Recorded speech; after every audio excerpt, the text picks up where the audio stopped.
ഫുള്ളും ഞാൻ എന്തൊക്കെയോ അപരാധം ചെയ്തെന്നുള്ള മട്ടിലാണ് ഇത് മുഴുവനും സൂയിസൈഡ് ചെയ്യാം. കാരണം ഇത് കേൾക്കാതിന്റെ അപ്പുറം ഞാൻ കേട്ടല്ല. വിളിക്കുന്ന വെച്ചാൽ അമ്മ എന്തെങ്കിലും അമ്മയുടെ കാര്യത്തിന് എന്തെങ്കിലുമൊക്കെ ഒരു കണക്ഷൻ ഇല്ല അങ്ങനെ ഞങ്ങൾ തമ്മില്. Guys, welcome back. പുതിയൊരു വീഡിയോയിലോട്ട് എല്ലാവർക്കും സ്വാഗതം. എല്ലാം സുധിച്ചേട്ടന് വേണ്ടി അല്ലെങ്കിൽ സുധിച്ചേട്ടനും കിച്ചുവിനും വേണ്ടി ജീവിക്കുന്ന നമ്മുടെ രേണു സുധി ഇനിയും ആ ഒരു മാസ്ക് ഇട്ട് നടക്കാൻ പറ്റില്ല. കാരണം എല്ലാ സംഭവങ്ങളും പുറത്തു വന്നിരിക്കുകയാണ്. രേണുവിന്റെ പല പ്രശ്നങ്ങൾ വന്ന സമയത്തും കിച്ചോടെ സൈലന്റ് ആയിട്ടായിരുന്നു ഇരുന്നിട്ടുണ്ടായിരുന്നത്. ആ സമയത്ത് നമുക്ക് എല്ലാവർക്കും ഉള്ള ഡൗട്ടായിരുന്നു, എന്താണ് ഈ കുട്ടി പ്രതികരിക്കാത്തത്, ഇതിനെക്കുറിച്ച് എന്താണ് സംസാരിക്കാത്തതെന്നുള്ളത്. എന്നാൽ കഴിഞ്ഞ ദിവസം കിച്ചു തന്റെ യൂട്യൂബ് ചാനലിലൂടെ കുറച്ച് കാര്യങ്ങളൊക്കെ പറഞ്ഞിട്ടുണ്ട്. എന്റെ ലൈഫ് സ്റ്റോറി എന്ന് പറഞ്ഞിട്ട് കിച്ചു കുറച്ച് കാര്യങ്ങളൊക്കെ സംസാരിക്കുന്നുണ്ട്. ആ ഒരു വീഡിയോ കണ്ടാൽ മനസ്സിലാവും ആ കുട്ടി എന്തുകൊണ്ടാണ് ഇത്രയും കാലം പ്രതികരിക്കാതിരുന്നത്, അല്ലെങ്കിൽ ആ കുട്ടിയുടെ ലൈഫിൽ എന്താണ് സംഭവിച്ചെന്നുള്ള കാര്യങ്ങളെല്ലാം കിച്ചു പറയുന്നുണ്ട്.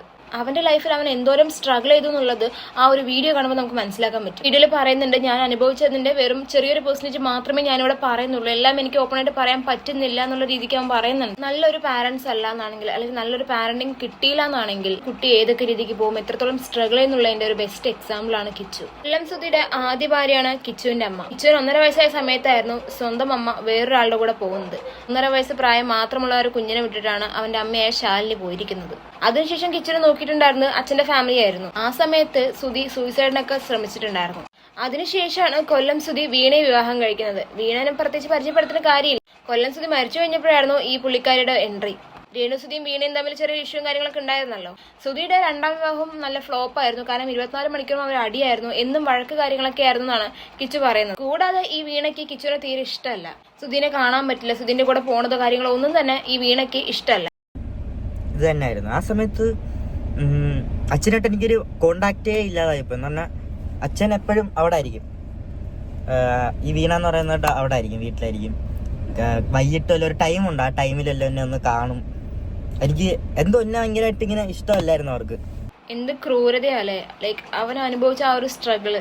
ആ ഒരു സമയത്ത് അമ്മയില്ല, അച്ഛൻ മാത്രമേ ഉള്ളൂ. അച്ഛനെ പോലും കാണാൻ റെസ്ട്രിക്ഷൻസ് ആണ്. രണ്ടാനമ്മ ഒരിക്കലും അമ്മയാവില്ല എന്നുള്ളത് വീണ തെളിയിച്ചിരിക്കുകയാണ്. പുള്ളിക്കാർക്ക് എങ്ങനെയെങ്കിലും കിച്ചുവിനെ ഒഴിവാക്കണം. കൊല്ലം സുധീനെ മാത്രം ഹസ്ബൻഡായിട്ട് മതി. കിച്ചു എന്ന് പറയുന്ന ആ ഒരു കുട്ടീനെ ആവശ്യമില്ല. പോരാത്തതിന് വീണയുടെ സെക്കൻഡ് മാരേജ് ആണ്, അതിൽ 2 കുട്ടികളും ഉണ്ട്. അതായത് വീണന്റെയും സെക്കൻഡ് മാരേജ് ആണ് സുധി. ഫസ്റ്റ് മാരേജിൽ 2 കുട്ടികളുണ്ട്. ആ കുട്ടികൾക്ക് ഒരു അച്ഛൻ വേണം എന്നുള്ളത് കൊണ്ടാണല്ലോ സുധീനെ കല്യാണം കഴിച്ചത്. പക്ഷെ കിച്ചുവിന്റെ കാര്യം അവിടെ കൺസിഡർ ചെയ്യുന്നില്ല. കിച്ചുവിനെ എങ്ങനെയെങ്കിലും ഒഴിവാക്കണം എന്നാണ് പുള്ളിക്കാരിയുടെ മൈൻഡ്. അങ്ങനെ കൊല്ലം സുധിയുടെ സെക്കൻഡ് മാരേജും ഫ്ലോപ്പ് ആയി പോയി. ശേഷമാണ് നമ്മുടെ രേണു സുധിയുടെ വരവ്, നമ്മുടെ കഥാനായികയുടെ വരവ്. പിന്നീട് കിച്ചുവിന്റെ ലൈഫിലേക്കും സുധിയുടെ ലൈഫിലേക്കും രേണു സുധി വരികയാണ്. അവർ തമ്മിൽ ഇഷ്ടത്തിലായി. സുധി കിച്ചുവിനോട് ചോദിക്കുന്നുണ്ട്, ഞാൻ വിവാഹം ചെയ്തോട്ടെ എന്ന് ചോദിക്കുന്നുണ്ട്. ഒരു ദിവസം ഒരു വീഡിയോ കോളില് ഇപ്പൊ കാണുന്ന അമ്മയില്ലേ രേണു സുധി ആയിട്ട് കമ്പനിയായി അമ്മയായിട്ട്.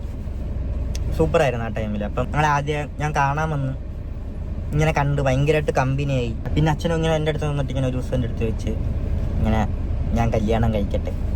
അത് കഴിഞ്ഞിട്ടാണ് അമ്മേനെ കെട്ടുന്നതും കേട്ടോ. ഇപ്പോഴത്തെ കോട്ടയത്ത് വന്ന് ആദ്യമൊക്കെ സെറ്റപ്പ്, പിന്നെ അങ്ങോട്ട് പോവാ എന്തൊക്കെയോ ഇതാവുന്നു. അല്ലാണ്ട് ഒരു സ്വഭാവമൊക്കെ ഒരു മാറ്റം. ആദ്യമൊക്കെ നല്ല രീതിക്കായിരുന്നു പോയിട്ടുണ്ടായിരുന്നു, നല്ല സൂപ്പർ ആയിരുന്നു എന്ന് പറയുന്നുണ്ട്. അതിനുശേഷം ലോക്ക്ഡൌൺ പോലുള്ള കാര്യങ്ങളൊക്കെ വന്ന സമയത്ത് ഒരുപാട് സ്ട്രഗിൾ ചെയ്തെന്ന് പറയുന്നുണ്ട്. അതായത് രേണു സുധിയുടെ ഫാമിലിനെ മൊത്തം നോക്കിയിട്ടുണ്ടായിരുന്നത് ഈ ഒരു സുധിയാണ്. അതിനൊക്കെ ശേഷമാണ് ഇവന്റെ ലൈഫിൽ കുറച്ചും കൂടെ ഇരുട്ട് വന്നത്. ഇങ്ങനെ ആവാൻ തന്നൊരു കാരണം അതുമല്ല, അതും വേറെയാ. ഇതൊക്കെയാണ് ഇതിന്റെയൊക്കെ ഒരു തുടക്കം. എന്താന്ന് വെച്ചാ ഒരു പൈസ മാത്രമാണ് ഇങ്ങനെ കിട്ടുന്നൊരു സ്നേഹം. എന്താന്ന് വെച്ചാൽ വേറെ ആടുത്ത് ഞാൻ അവിടെ സംസാരിക്കത്തില്ല. ഇവരുടെ സ്വഭാവം എല്ലാം ഒരുമാതിരി സ്വഭാവമായി ഇവരുടെയൊക്കെ. ഇവിടെ അമ്മയ്ക്ക് അതും ഇതൊക്കെ ഓരോ പ്രശ്നങ്ങളായിരുന്നു. എന്നെ കൊണ്ടുപോകുന്നത് ഷൂട്ടിന്, ഞങ്ങൾ 2 പേരും പോകുന്നത്, അതൊന്നും അമ്മയ്ക്ക് അങ്ങനെ വലിയൊരു താല്പര്യമില്ലാത്ത സംഭവമൊക്കെ ആയിരുന്നു. അതിൻ്റെ ഇടയിൽ അടിക്കുണ്ടായിട്ടുണ്ട്. എന്തോ ആർക്കും എന്നെ അങ്ങോട്ട് ഇഷ്ടമല്ലായിരുന്നു. എന്തോ ഇവിടേക്ക് ഒരു ഇഷ്ടക്കുറവ്, എന്നെ ആർക്കും ഇഷ്ടമല്ല എന്നുള്ളത്. എല്ലാ തരത്തിലും ഒറ്റപ്പെട്ടു പോയി. അച്ഛൻ എന്ന് പറയുന്നത് പുള്ളിക്കാരനെ വിളിക്കാൻ കാര്യങ്ങളൊക്കെ ഓക്കെയാണ്. ശരിക്കും നോക്കുകയാണെങ്കിൽ അച്ഛൻ എന്ന രീതിക്കും കൊല്ലം സുധിയോടെ പരാജയപ്പെട്ടു പോയിരിക്കുകയാണ്. പിന്നീട് സുധിയുടെ മരണശേഷം എന്താണ് കിച്ചുവിന്റെ ലൈഫിൽ സംഭവിക്കാൻ പോവാന്നുള്ളത് പറഞ്ഞു തരേണ്ട കാര്യമില്ല. അമ്മ വേഷം കെട്ടി വന്ന 3 എണ്ണവും കണക്കായിരുന്നു. പ്രത്യേകിച്ച് രേണു സുധി എന്തൊക്കെ ഡ്രാമയായിരുന്നു, എന്തൊക്കെ നാടകങ്ങളായിരുന്നു. സുധിക്ക് വേണ്ടി ജീവിച്ചു, കിച്ചുവിന് വേണ്ടി ജീവിക്കണം.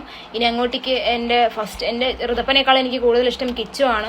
ഇതിനെയൊക്കെ താങ്ങി നടക്കുന്ന കുറച്ച് ആൾക്കാരുണ്ടല്ലോ, ഇവരൊക്കെ ആ ഒരു വീഡിയോ പോയി കണ്ടു നോക്ക്. എന്നിട്ട് ഒന്ന് രേണു സുധി മറ്റേതാണ് മറിച്ചാന്ന് പറഞ്ഞ് കമന്റ് ചെയ്യും. ഒന്ന് ആലോചിച്ച് നോക്കണേ അവന്റെ അവസ്ഥ. അച്ഛനില്ല, അമ്മ എന്ന് പറഞ്ഞ് വന്ന 3 പേരും ഫേക്ക്. ആ ഒരു പ്രായത്തിൽ അവൻ അങ്ങോട്ടേക്ക് എന്ത് ചെയ്യണമെന്ന് അറിയില്ല. ഫുള്ള് ഡിപ്രഷൻ, ഒരു സൈഡിൽ നിന്ന് ഒരു കെയർ കിട്ടുന്നില്ല, ഒരു സ്നേഹം പറഞ്ഞൊരു സാധനം കിട്ടുന്നില്ല. തീർച്ചയായിട്ടും ആ ഒരു വീഡിയോ കണ്ട സമയത്ത് ആ കൊച്ചു എങ്ങനെയാണ് ഇത്രയും സർവൈവ് ചെയ്ത് വന്നേന്ന് വരെ തോന്നിപ്പോയി. എന്താ ഞാൻ ഇപ്പൊ മനസ്സിലായില്ല, ആ ഒരു കണക്ഷനാണ് ഞങ്ങള്. അമ്മ വിളിക്കുന്ന വെച്ചാൽ അമ്മ എന്തെങ്കിലും അമ്മയുടെ കാര്യത്തിന് എന്തെങ്കിലുമൊക്കെ ഒരു കണക്ഷൻ ഇല്ല അങ്ങനെ ഞങ്ങൾ തമ്മില്. എന്തെങ്കിലും ഒരു ആവശ്യം അങ്ങനത്തെ ഒരു ഇത് മാത്രമേ ഉള്ളൂ. എവിടെയാണ് രേണുസുതി കിച്ചുവിന് വേണ്ടി ജീവിച്ചേ? മീഡിയക്കാരോട് രേണു എപ്പോഴും പറയുന്നൊരു കാര്യമാണ് ഞാൻ എൻ്റെ മോനെ വിളിച്ചേ ഉള്ളൂ എന്നുള്ളത്.